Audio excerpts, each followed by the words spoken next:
افضل تشكيله في الدوري المصري من اللي انا اعرفهم وعلى سموم لسه. تعالوا ده انت كنت في ملعبي بقياده المايسترو حسن شحاته. تعالوا لي. عندك اول حاجه، حتى التليفون مش عاجبه الكلام. عندك اول حاجه هتحط مين؟ عصام الحضري اسطوره. تحط له في قلبين الدفاع حط وائل الجمعه واولاد ابراهيم السعيد عشان لو حد اتكلم يظبطه. ابراهيم السعيد كان حريه. بعد كده هتجيب الله يرحمه محمد عبد الوهاب باك شمال. وهتقوم جايب باك يمين احمد فتحي عظمه. وتقوم حاطط خط وسط مدافع مين؟ محمد شوقي صخره. تقوم جايب قدام احمد حسن وتلعب مين؟ ابو تريكه الساحر. الساحر بتاعنا ابو تريكه واحمد حسن.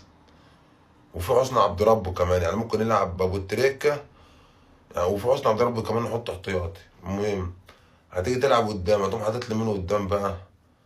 هتحط مين قدام يا دي يا سويس؟ هتحط محمد بركات يلعب